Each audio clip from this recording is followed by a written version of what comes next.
It's squeaky bum time in the FIFA World Cup. Quarter finals आ चुके हैं। Argentina और नेदरलैंड्स के बीच में होगा ये match and there is absolutely no room for error.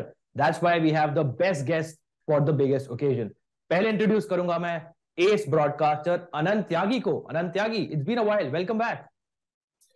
Thank you so much Rakshit. अब आप कतर के गलियों में घूम रहे थे और स्टेडियम्स की छानबीन कर रहे थे तो हमारी मुलाकात नहीं हो पाई, but really proud of you that you got to witness the world cup up close. और आप हमें शायद ज्यादा इंसाइट्स दे सके आज compare to what Shashwat and I might have बिल्कुल, अर्जेंटीना की जर्सी पहन के हम ब्राजील के मैच में बैठे थे तो मुझे लग रहा था कि हमारा वी फॉर स्पोर्ट्स स्काउट्स का पिछला video will be the last one, but I made it out alive. So that well obviously done. I can also interact with ace YouTuber Drog Baba. Welcome back. Thank you Rakshit भाई। और बिल्कुल जैसा हमारे attire से लग रहा है, jackets और हुडीज बाहर आ चुके हैं। ठंड का माहौल हो चुका है लेकिन उतनी ही गर्मी वर्ल्ड कप में हो चुकी है। तो बहुत ही बेहतरीन दो क्वार्टर फाइनल्स हैं। देखते हैं क्या होगा, बहुत मजा आने वाला है आज। और गर्मी बिल्कुल बढ़ने वाली है बिकॉज अर्जेंटीना और नेदरलैंड्स के बीच में मैच होगा एंड वर्ल्ड कप शुरू होने से पहले दिस वाज द पाथ जो एक्चुअली इन दोनों टीम्स का था। So it is not a surprise कि ये दोनों मिल रहे हैं। इन्होंने मैनेजर्स ने, प्लेयर्स ने काफी प्रिपरेशन करी होगी टू मीट ईच अदर। सो काफी टाइम भी मिला है। अगर आप लास्ट मैच से देखें towards this match, they have like 5-6 days of rest as well. So there is no excuses दोनों टीम्स के लिए एंड दोनों teams arrive in like decent condition अगर आप प्लेयर्स की भी बात करेंगे। बट आनंद, आपसे शुरू करते हैं, अर्जेंटीना की बात करते हैं।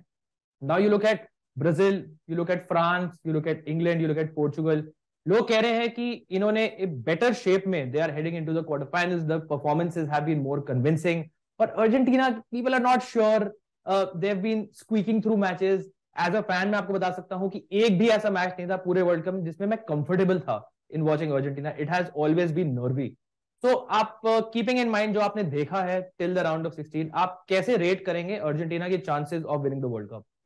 या two ways to look at it Rakshit. बात आपने सही की, लेकिन अगर आप एज अ फैन अर्जेंटीना को देखेंगे तो मुझे ऐसा लगता है आप ज्यादा नर्वस फील करेंगे। If you watch them as a neutral you will say that the worst is behind them, क्योंकि सऊदी अरेबिया की वो जो लॉस थी जो इसी स्टेडियम में थी जहां पे आज ये मुकाबला होने वाला है नेदरलैंड्स और अर्जेंटीना के बीच, I think that is the worst possible low that a team can go through.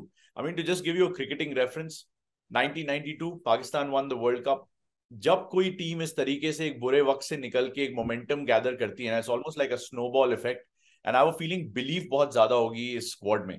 Having said that, अगर आप नेदरलैंड्स और अर्जेंटीना की रीसेंट हिस्ट्री देखें तो they fail to score in their last 3 matches against Netherlands, right? तो they Netherlands एक ऐसी team है, जैसे मोरक्को और स्पेन का मैचअप जो था वो हमेशा डेंजरस होने वाला था। लोगों को लग रहा है it's a shock result, but Morocco is the kind of team that could have stop that Spain and Spanish armada. मुझे ऐसा लग रहा है Netherlands can hold them, but क्योंकि यहाँ पे एक्स्ट्रा टाइम और पेनल्टीज की पॉसिबिलिटी है तो मैं एक अर्ली प्रिडिक्शन दे देता हूं that Argentina, because of the early shock in the world cup, will have enough belief in them to go through.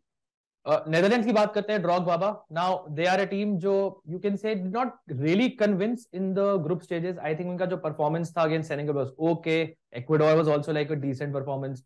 But उसके बाद I think they really came into their own against the USA. काफी बात हो रही थी कि USA might actually spring an upset against Netherlands, but Netherlands ने काफी कन्विंसिंग मैनर में उन्हें हरा दिया by a 3-1 score line.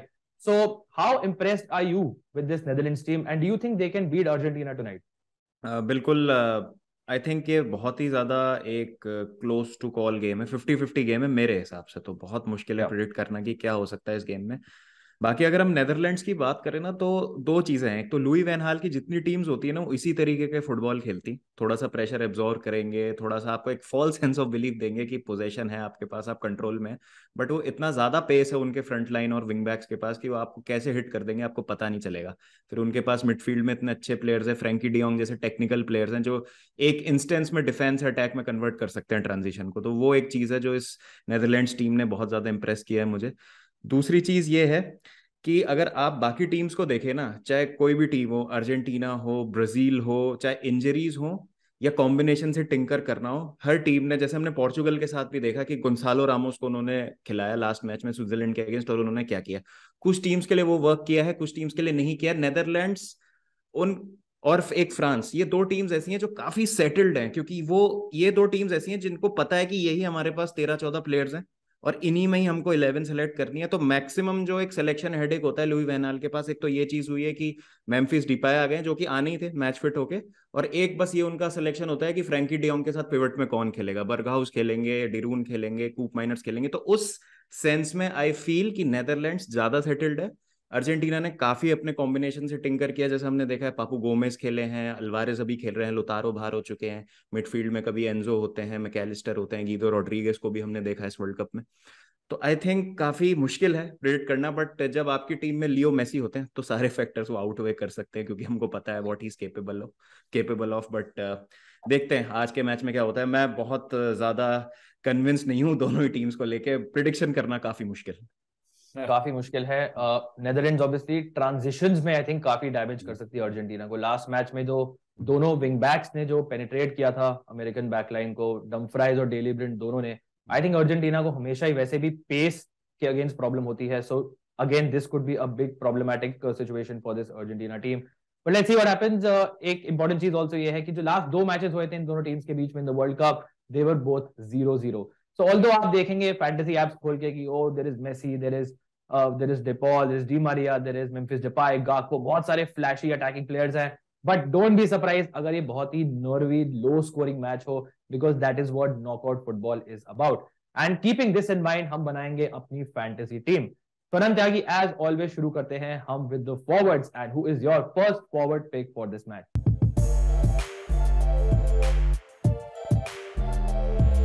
Right, my first forward pick has got to be from the Netherlands. मतलब अर्जेंटीना को मैं फेवर कर रहा हूँ इस वर्ल्ड कप में, लेकिन मेम्फिस डिपाई के साथ मैं जाना चाहूंगा। रीजन है इवन दो मुझे नहीं लगता कि वो 100% फुली मैच फिट हैं, बट उसके बावजूद अगर आप उनका रिकॉर्ड देखें क्वालिफाइंग में, obviously he had the highest joint highest goals in European qualifying along with Harry Kane. तो came into this world cup with good national team form. Barcelona के साथ जो भी हो रहा है वो एक अलग कहानी है। Memphis Depay, or rather Louis van Gaal has been able to get the best out of Memphis Depay. कुछ कोचेस होते हैं जो प्लेयर्स के लिए वर्क करते हैं, कुछ प्लेयर्स होते हैं जो कोचेस के लिए वर्क करते हैं। I think this van Gaal Depay combo is amazing. Press conference देखने लायक थी यार। एक जर्नलिस्ट ने क्वेश्चन पूछा वैन हाल से about how Angel Di Maria has called him one of the worst coaches in Man United history and in history. तो उसने कहा तो मेरे बारे में मेम्फिस डिपाई भी सोचता था, and now we kiss each other on the mouth. So I mean it just shows you the kind of relationship they have with each other. तो वो जो कॉन्फिडेंस वैन हाल ने दिया है उसकी वजह से डिपाई सेंट्रल फिगर हो जाते हैं इस नेदरलैंड्स की टीम के। इवन दो गैक्पो ने गोल मारे हैं, I will still go with Depay in this team. बिल्कुल, और लास्ट मैच में जैसे आप देख सकते हैं कि डिपाई वो समवन जो काफी फ्रीडम के साथ ऑपरेट करे थे, scored that early goal as well. And जब डिपाई टीम में आते हैं, he is the main man for this Netherlands team. So I think अपनी फैंटेसी टीम्स में भी अगर आप डच की बात करें, he should be your main man. अगर मेन मैन की बात करें, so I will go for Lionel Messi as my forward pick, and he is the main man for Argentina. I don't want to talk about stats. I think he has moved beyond stats now. So इनका जो performances रहे हैं over the course of the world Cup have been really really good, but I think they peaked against Australia. He was obviously, उन्होंने पहला goal score करा था, I would say great goal, but अगर आप Lionel Messi के top 200 goal भी देखेंगे उसमें वो गोल नहीं आएगा। बट स्टिल जो उनका सेकेंड हाफ में परफॉर्मेंस था वो मुझे अराउंड 2015 2014 में ले गया, जो पीक लायनल मेसी जो थे, who used to basically take on three players, dribble past players, carry the ball, and he was just mesmerizing to watch. तो लायनल मेसी को मैंने ऐसे बहुत बहुत सालों से नहीं देखा है, and he was just absolutely sublime. उनका एक कल्ट स्टेटस वैसे भी हो गया है इस अर्जेंटीना टीम में, और obviously fans like literally worship him right now. And अगर आप फैंटेसी पॉइंट्स देखेंगे वो आप ऑब्वियसली ऐप खोल के देख सकते हैं, बिकॉज अगर आप चांसेस क्रिएटेड की बात करें, गोल स्कोरिंग की बात करें, अगर आप touches in the penalty area की बात करें, पासेस कंप्लीटेड की बात करें, he is doing everything. चाहे 90 मिनट्स का मैच हो, चाहे 120 मिनट का मैच हो, Lionel Messi will play every single minute until he is fit, and he will fight for his jersey and he will fight for Argentina. So I think Lionel Messi के बिना obviously team मत बनाइए। अगर आप grand league में obviously उनको बिना बनाना चाहते हैं, if you think कि पेनल्टी उनकी सेव हो सकती है, even then I would say कि ओवरऑल उनका गेम इतना स्ट्रांग है कि you should keep him in your fantasy team. So Lionel Messi unsurprisingly is my first forward pick. ड्रॉग बाबा, आपके पास एक बहुत ही क्रूशियल डिसीजन है for your third pick of this match.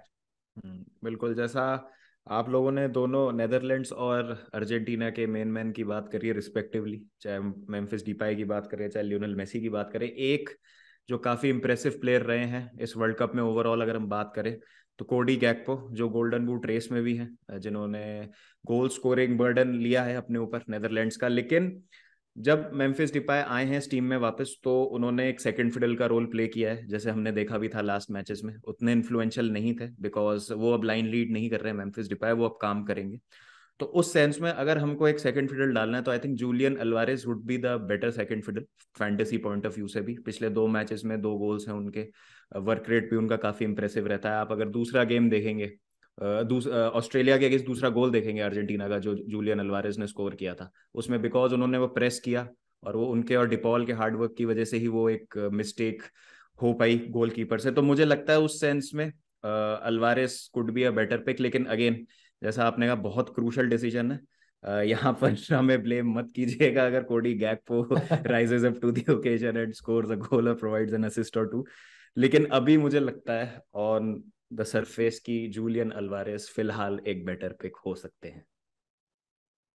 Proper 50-50 call है ये, and keeping this in mind there will be other 50-50 calls as well. आप टीम देखेंगे, obviously this is what the quarter finals is about. बहुत सारे players के ऊपर हमें risk लेना पड़ता है, बहुत सारे प्लेयर्स को हमें ड्रॉप करना पड़ता है, but dropping the right player at the right time I think is the key to success in fantasy. So Anand, आपके पास आते हैं, आप मिडफील्ड सेक्शन में चलते हैं of course, and again we have a lot of great options दोनों team से। तो आई थिंक हर पिक हमारा बहुत ही क्रूशियल हो जाता है। तो आपका पहला मिडफील्ड पिक कौन है फॉर दिस मैच?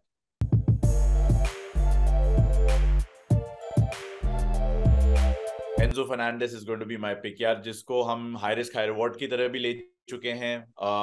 जैसा कि रक्षित, मैं और आप पहले बात कर रहे थे कि पिछले मैच में हालांकि ओन गोल अनफॉर्चुनेटली उनके अगेंस्ट आया और as a result negative points मिले, still he made it to the dream team, which just shows you the quality. मैं उनका स्क्वाड देख रहा था, and I think if you remove Thiago Almada out of the guys who played for Argentina, he is the youngest player in this squad, right? 21 साल का लड़का है। अगर आपने नहीं देखा, बेनफिका की कुछ वीडियोस उठा के देखिए, you will get to know कि उसकी क्वालिटी क्या है। It's such young shoulders, right? और उसके बावजूद ऐसा लगता है बिल्कुल फ्री ऑफ प्रेशर खेलते हैं, which is highlighted in his final third performance। मैंने नोटिस किया कि एक की स्टैट था उनके बारे में कि कैसे फाइनल थर्ड में वो एवरी 90 मिनट्स करीब 11 से 12 पासेस अटेम्प्ट करके with a high success rate execute करते हैं, जो कि बताता है कितना कॉन्फिडेंस है to be able to do that in a team जिसमें, जैसा शाश्वत ने बताया, सॉरी ड्रॉग बाबा ने बताया, जूलियन अल्वारेज जैसे खिलाड़ी हैं, डी मरिया हैं, लियोनेल मेसी हैं। It's so much attacking talent in this team. उसके बावजूद एंजो अपनी छाप छोड़ पाए, which tells you a thing or two, and he's a feisty player, right? अगर टैकल्स अटेम्प्टेड देखेंगे और इंटरसेप्शंस देखेंगे तो 10-11 का फिगर वहां पे भी मिलेगा। तो पासेस देंगे, टैकल्स, इंटरसेप्शंस देंगे, गोल असिस्ट ऑलरेडी एक कर चुके हैं। आई नो एक ओन गोल भी आया, उसको आप हटा दीजिए, but a very valuable asset to have in your 11। बिल्कुल। और अगर मैं आता हूं अपनी मिडफील्ड पिक पे, आई will go for angle Di Maria. ना हमेशा हम बात करते हैं फैंटेसी में कि अपॉर्चुनिटी कहां मिल सकती है आपको to get ahead of your opponent. अगर आप एंगेल डी मारिया की करंट ओनरशिप देखेंगे, इट इज लेस देन 15%। अगर आप वर्ल्ड कप से पहले पूछते हैं कि अर्जेंटीना नेदरलैंड्स का मैच है एंड आपको अगर लेट्स से टॉप 3-4 पिक्स करने हैं, तो 100% आप एंगेल डी मारिया अपनी टीम में पिक करते हैं। बट बिकॉज इनके performances in the first few matches have not been good in terms of at least goals और assist, and because he missed the last match because of injury, I think उनकी ownership काफी कम है। सो angle Di Maria, हमें सबको पता है, he is a big match player, and आपको याद होगा कोपा अमेरिका फाइनल में उन्होंने दैट क्रूशियल गोल स्कोर किया था against Brazil as well. And of course जो बिगर मैचेस हैं, जो बिगेस्ट ऑफ मैचेस हैं, वो शुरू हो चुके हैं अर्जेंटीना के लिए। और एज एन अर्जेंटीना फैन जो बहुत टाइम से देख रहा है, Angel Di Maria is someone who always rises up to the occasion. तो I think he is someone जो इस ओकेजन पे मैं अपनी फैंटेसी टीम में आई थिंक रेकमेंड करूंगा। ऑल्दो स्टैट्स इतना बैक नहीं करेंगे, but I think sometimes you have to move beyond stats, and I think Angel Di Maria is that perfect example of player जिनका आप पूरा परफॉर्मेंसेस के tournament के परफॉर्मेंसेस को आप इग्नोर करिए और अपनी फैंटेसी टीम में आप इन्हें फिट कर सकते हैं। he is fit, he is raring to go, and I think he can have a very very big impact on this match for Argentina. So Di Maria is my first midfield pick for this match. ड्रॉग बाबा, आपके पास आते हैं, आपकी पहली midfield pick कौन है? मेरे हिसाब से इस टीम में आपको डेंजल डम्फ्रीज को रखना बहुत ही ज़्यादा ज़रूरी है, बिकॉज जैसा हमने देखा है कि ट्रांजिशन पे बहुत ज़्यादा लीथल है नेदरलैंड्स और काउंटर अटैक पे बहुत ज़्यादा पोटेंट है, और डेंजल डम्फ्रीज उस चीज़ का एक बहुत इंपॉर्टेंट हिस्सा है। एक स्टैट मैं आपसे शेयर करना चाहूंगा कि 1966 वर्ल्ड कप के बाद डेंजल डम्फ्रीज पहले डच प्लेयर हैं जिन्होंने एक वर्ल्ड कप नॉकआउट गेम में 3 गोल्स का कंट्रीब्यूशन दिया है, 2 असिस्ट और 1 गोल स्कोर किया था उन्होंने अगेंस्ट यूएसए। तो बहुत उससे उनकी एक झलकती है कि किस तरीके की उनकी एक प्रोएस है, बहुत ज़्यादा इंपॉर्टेंट है अटैकिंग सेंस में। 10 उनके इंटरसेप्शन टैकल्स हैं। अगर हम डिफेंसिव वर्क रेट की उनकी बात करें तो एक बहुत ही अहम हिस्सा उस नेदरलैंड्स बैकलाइन का, और फॉरवर्ड जाते हुए भी, काउंटर अटैक में भी आई think he is a very crucial player. तो मेरे हिसाब से डेंजल डम्फ्रीज तो एक मस्ट हैव है ही आपकी टीम, होने ही चाहिए। बिल्कुल, और अगर आप लास्ट मैच के हाइलाइट्स देखेंगे, he could have had more than 2 goals and 1 assist as well, because he was just absolutely insane. और अनंत के चहीते player Marcos Acuña is not the best defensively as well at left back for Argentina, so Denzel Dumfries definitely उसको exploit कर सकते हैं। तो अगर मैं चलो अपनी हमारी लास्ट मिडफील्ड पिक की तरफ, I go for Frenkie de Jong, the ever reliable Frenkie de Jong. Now he is also someone जो 120 मिनट का अगर मैच होता है, हम बार बार आई थिंक स्ट्रेस इसलिए कर रहे हैं बिकॉज ये नॉकआउट स्टेज है, और अगर आप अर्जेंटीना नेदरलैंड्स के पुराने मैचेस देखेंगे नॉकआउट्स में, they have been like draws, low scoring, 0-0 etcetera. There is a very good chance कि ये मैच एक्चुअली 120 मिनट हो सकता है। तो in that situation you always pick player जो आपके लिए 120 मिनट खेलेंगे। The longer they are on the field, the more fantasy points they will give you. And Frankie de Jong, I think, is the only one in this entire front line जो आप Netherlands की देखेंगे जो आपको 120 minute on the field दे सकते हैं। वैसे भी ये समझ जो बहुत रिलायबल है, पासेस कंप्लीट करते हैं, इस समय जो असिस्ट दे चुके हैं, गोल स्कोर कर चुके हैं, चांसेस क्रिएट करते हैं, और tackle interception numbers are also decent as well. तो कंप्लीट ऑलराउंड प्लेयर है इस नेदरलैंड्स टीम के लिए। एंड इस टाइप के जो नॉकआउट मैचेस हैं, I think Frenkie de Jong is a must have pick for your fantasy team. तो मैं डेफिनेटली उन्हें रेकमेंड करूंगा आपकी टीम के लिए फ्रॉम दिस डच साइड। चलते हैं डिफेंस पे, अनंत त्यागी आपके पास आते हैं। Who is your first defensive pick for this match? यार जो आपने थीम दी है अभी about playing a full game, right, अगर आप अर्जेंटीना की टीम में देखें, रॉड्रिगो जो है वो पूरा मैच खेलेंगे, रॉड्रिगो, डिपॉल, एमिलियानो मार्टिनेज पूरा मैच खेलेंगे, लियोनेल मेसी पूरा मैच खेलेंगे, और निकोलस ओटामेंडी जो है will give you a full game of football. तो Otamendi is going to be my first defensive pick. उसके अलावा अगर आप पासिंग स्टैट्स देखें तो सबसे ज्यादा शायद अटेम्प्ट रॉड्रिगो ने, डिपॉल ने किए हों, बट सबसे ज्यादा कंप्लीट पासेस आपको ओटामेंडी के मिलेंगे with a very high 90+% pass accuracy rate, which tells you how they like to play out from the back with Otamendi leading it। और उसके साथ साथ टैकल्स और इंटरसेप्शंस में भी हाईएस्ट नंबर्स आपको ओटामेंडी के भी हैं। 2010 में जब वो 4-0 की स्कोर लाइन रक्षित भुलाना चाहेंगे जर्मनी के खिलाफ मिली थी, Otamendi played that quarter final. तब से लेके अगला कोई क्वार्टर फाइनल वो बंदा खेला नहीं है वर्ल्ड कप में। I think he has a point to prove as well today. Won't be easy with the likes of Depay and Gakpo in front of him, but this is where you become legends, right, for your team. बिल्कुल अनंत, और आपने Harry Maguire की बात कर चुके हैं, Nicolas Otamendi देख लीजिए, लास्ट वर्ल्ड कप देखेंगे, डेयान लोवरेन रीच द फाइनल। तो वी आर वेरी, मतलब हम इजीली लोगों को डिसमिस कर देते हैं, बट नेशनल टीम्स के लिए these guys play with a lot of passion. And Otamendi is someone जो प्रॉपर ही कैरीज, मतलब you can see the passion, he wears it on his face. तो I think Otamendi is someone जिनके आप club record को मत देखिए, recent record को मत देखिए, बट देखिए कि वो अर्जेंटीना के लिए कैसे खेलते हैं। जैसे मैग्वायर खेल रहे हैं इंग्लैंड के लिए, लोवरेन खेलते हैं क्रोएशिया के लिए। So he's someone जो I think from that viewpoint becomes a very very crucial fantasy pick for your team. और असिस्ट भी है, एक असिस्ट भी है, glorious assist, visionary। रॉक बाबा आपके पास आते हैं, आपकी डिफेंसिव पिक कौन है? बिल्कुल, जैसे आपने कुछ प्लेयर्स के नाम लिए जिनको कभी कभी हम डिसमिस कर देते हैं, लेकिन मेरे पिक ऐसे हैं जिनको आप बिल्कुल भी किसी भी सिचुएशन में डिसमिस नहीं कर सकते। मैं बात कर रहा हूँ नेदरलैंड्स के captain fantastic mister Virgil van Dijk की। जैसा हमको पता है, one of the best centre backs रहे हैं Virgil van Dijk world football में, इफ नॉट दी बेस्ट पिछले 3-4 साल में। उनके क्लब लेवल पे हम देखें, लिवरपूल की जो सक्सेस रही है यर्गन क्लॉप के अंडर, उसमें वैन डाइक का एक बहुत बड़ा हाथ रहा है। इस डच टीम में कामनेस लेके आते हैं, लीडरशिप लेके आते हैं उस बैक लाइन में, और सेट पीस पे बहुत बड़ा थ्रेट है। जैसा हम देखते हैं कभी कभी वो गोल से भी कंट्रीब्यूट कर सकते हैं। प्लस उनकी डिफेंसिव एबिलिटी की तो ऐसे, मतलब ऐसा कुछ कोई शब्द नहीं है जो नहीं ना बोला गया अभी तक उनकी तारीफ में, उनके डिफेंसिव एबिलिटीज के लिए। प्लस एक बहुत ही अच्छे बॉल प्लेइंग सेंटर बैक है, एक सिंपल डायगोनल से पूरा गेम खोल सकते हैं वो अंडर प्रेशर, कूल अपना कभी लूज नहीं करते हैं। तो मेरे हिसाब से वर्जिल वैन डाइक तो होना ही चाहिए, मतलब उसमें कोई डाउट ही नहीं है। बिल्कुल, और ऑब्वियसली काफी बैटल्स की बात होती है, तो van Dijk versus Lionel Messi is the battle जो डिसाइड कर सकती है इस मैच को, and really really looking forward to it. अगर मैं बात करूं, so I will go for van Dijk centre back partner, not Nathan Ake, I go for Jurrien Timber, because उनके स्टैट्स हैव बीन इनक्रेडिबल। अगर आप tackle और interceptions की बात करें, he is number 1 for this Netherlands team, and this is despite not playing in the first match जहां पे उनकी जगह मार्टियस डिलीट खेले थे। ही इज समवन जो आई थिंक, अगर आप तीनों सेंटर बैक्स देखें, तो ही समवन जो I think goes into the tackle काफी ज्यादा। ही समवन जो थोड़ा सा आगे भी ऑपरेट करते हैं इन टर्म्स ऑफ, अगर आप एवरेज पोजीशनिंग देखेंगे, and he lunges into tackles far more than van Dijk या नेथन आके डू।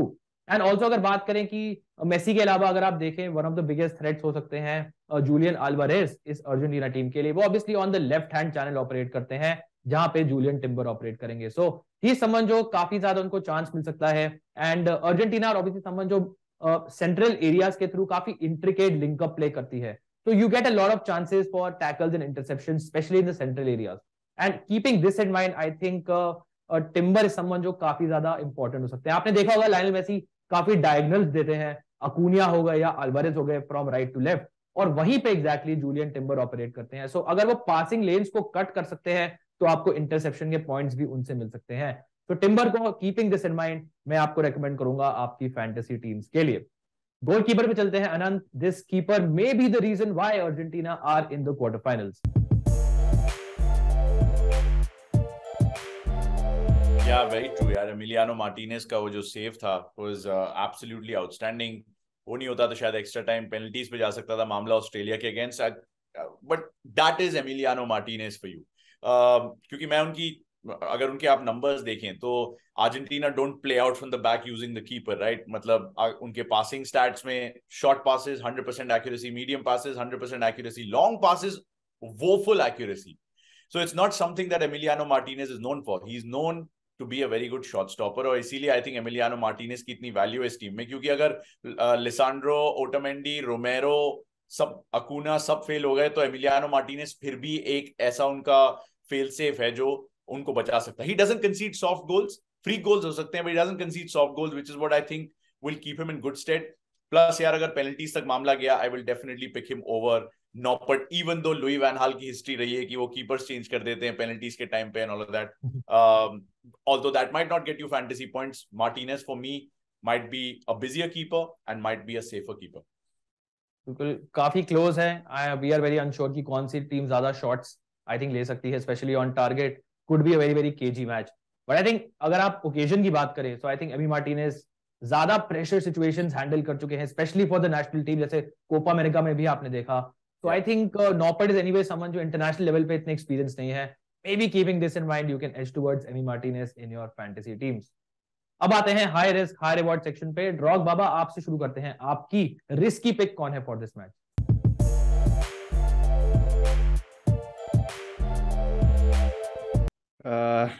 मेरी देखिए एक ऐसे पिक है, देखिए जैसा मैंने कहा काफी मुश्किल है इस मैच को प्रेडिक्ट करना कि इसमें क्या होगा कैसे होगा। तो एक जो प्लेयर है जो मुझे लगता है कि कुछ एक्स फैक्टर लेके आ सकते हैं वो है नेदरलैंड्स के डेवी क्लासन। आई थिंक काफी उनका अच्छा कंट्रीब्यूशन रहा है। एक अंडररेटेड प्लेयर है, अगर हम बात करें शायद वो स्टैट्स में उतना ट्रांसलेट नहीं होता जब हम उनके कंट्रीब्यूशन की बात करते हैं। बाकी एक गोल है उनका, 2 असिस्ट भी हैं, और मिडफील्ड में भी वो आते हैं, डीप करते हैं ड्रॉप काफी, वो मिडफील्ड 3 का एक शेप मेंटेन रखने के लिए। तो मेरे ख्याल से डेवी क्लासन एक हो सकते हैं जो बहुत, मैं कहूँगा एक ऐसे पिक नहीं है जो बहुत ही ज्यादा आकर्षक हैं, अट्रैक्टिव पिक नहीं लगता है वो देखने में फैंटेसी वाइज, लेकिन मुझे लगता है कि ही विल हैव अ से एक केजी गेम, क्योंकि मैं एक्सपेक्ट कर रहा हूँ आज ऐसा गेम होगा जिसमें हम बहुत ज्यादा गोल्स एक्सपेक्ट नहीं कर रहे हैं। तो डेवी क्लासन का कंट्रीब्यूशन बहुत ज्यादा क्रूशियल हो सकता है, which can translate into points in terms of fantasy. Absolutely. Anant Tyagi, आपके पास आते हैं। आपकी रिस्की पिक कौन है फॉर दिस मैच? यार आई होप ये बंदा फिट हो, क्योंकि अगर ये फिट है तो ये स्टार्ट करेगा, अगर नहीं भी करता है तो I think he's a kind of guy who can have an impact. Rodrigo De Paul की मैं बात कर रहा हूँ। एक बहुत अच्छा पीस पढ़ रहा था मैं अर्जेंटीना की टीम पे, और उसमें रोड्रिगो डी पॉल कैसे एक अनसंग हीरो की तरह है इस टीम में। और उसमें ये था कि रोड्रिगो डी पॉल जब अपने गेम को एनालाइज करते हैं तो वो अक्सर ये देखते हैं कि वो मेसी को कितना कम भगा रहे हैं, and he thinks he's had a good game if Messi has run less because he's had a good game. So that's Rodrigo de Paul for you as a human being, as a person, but as a footballer, अगर आप उनके tackles देखेंगे तो ओटोमेंडी के बाद सबसे ज्यादा उनके हैं. Interceptions joint highest for Argentina, passes attempted highest, passes completed second highest. तो right up there with the numbers यार. एक गोल और मार दे तो क्या बात हो जाएगी, which I will not rule out. मतलब ब्राजील की टीम में पकेटा जैसे लोग गोल मार रहे हैं, Rodrigo De Paul should fancy himself. बिल्कुल फिटनेस उनका कंसर्न है. फिटनेस, अगर आप फिटनेस को हटा दे पिक्चर से, Rodrigo De Paul actually is a must have pick अपनी फैंटेसी टीम्स के लिए. One of the reasons why हमारी रिस्की पिक है इज बिकॉज हमको पता नहीं है कि उनका फिटनेस स्टेटस क्या है. I think I won't be surprise अगर वो स्टार्ट करते हैं, बट अगर if he breaks down during the match it will be a huge blow for your fantasy teams obviously, but also for this Argentina team. But अगर fit है तो Rodrigo De Paul is a fantastic option to own. अगर मैं बात करूं अपनी high risk high reward pick की, I will go for Alexis मैकैलिस्टर. Now obviously tournament शुरू होने से पहले हमको लग भी नहीं रहा था कि ये प्लेयर मैच स्टार्ट करेगा, बट आपने देखा है कि हर मैच में ही इज स्टार्टिंग, हर मैच में he is performing as well. And उन्होंने वो क्रूशियल गोल भी स्कोर किया था, आपको याद होगा, against Poland just after half time as well. And obviously काफी फोकस शिफ्ट हो गया है अब डिपॉल पे. Enzo Fernandez obviously has broken through and Mac Allister फिर से एक प्लेयर बन गए हैं जो मीडिया जिसके बारे में बहुत बात नहीं कर रही है, जिसके बारे में फैंटेसी प्लेयर्स बहुत बात भी नहीं कर रहे हैं. But I think he could be once again the difference maker इस अर्जेंटीना टीम के लिए. अगर आप मिडफील्ड में देखें, यहाँ पे आई थिंक असली अर्जेंटीना को एडवांटेज हो सकता है, बिकॉज हमें पता है कि नेदरलैंड्स एक बैक थ्री खेलती है. सो उनके मिडफील्ड में देयर इज क्लासन जो बहुत ज्यादा डिफेंडिंग नहीं करते हैं, देयर इज डेयोंग, और उनके साथ कूप माइनर्स, बर्गहाउस, डेरून में से कोई होंगे. तो यहाँ पे जो मिडफील्ड थ्री है अर्जेंटीना के, एंजो फर्नांडिस, डिपॉल, पारेडेस या फिर अगर मैकैलिस्टर हो गए, इनमें से तीन जो खेलेंगे उनको थोड़ा जॉय मिल सकता है. तो आई थिंक मिडफील्ड बैटल अगर जीत सकती है Argentina, they can maybe control the narrative for this match, और मैकैलिस्टर could be that key piece in the jigsaw जो अनलॉक कर सकता है इस नेदरलैंड्स डिफेंस को. So I'll go for मैकैलिस्टर as my high risk high reward pick. Maybe he can pop up with another goal. Now चलते हैं score line prediction पे. तो दो चीजें मुझे चाहिए, एक तो score line and who will go to the semifinals. शुरू करते हैं आपसे ड्रॉग बाबा.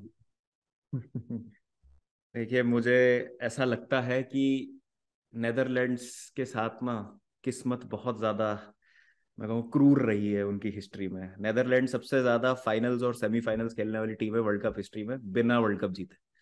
तो आई थिंक थोड़ा सा इस बार किस्मत उनका साथ दे जाए तो they can do the ultimate. तो मैं थोड़ा दिल तोड़ने वाली प्रेडिक्शन करूंगा यहाँ अर्जेंटीना फैंस के लिए. आई थिंक एक्स्ट्रा टाइम में जाएगा मैच और 2-1 विन फॉर नेदरलैंड्स. अनंत त्यागी, क्या आप भी मेरा दिल तोड़ेंगे? यू नो व्हाट, एक्चुअली शाश्वत की बात बिल्कुल सही है, क्योंकि अगर आप उनके लास्ट 8 नॉकआउट मैचेस, मतलब रादर जो लास्ट 8 की उनकी पोजीशन रही है, right, in 4 of the last 5 world cup tournaments they made it to the quarter finals. तो you have to give credit to Netherlands कि वो वहां पहुंचे.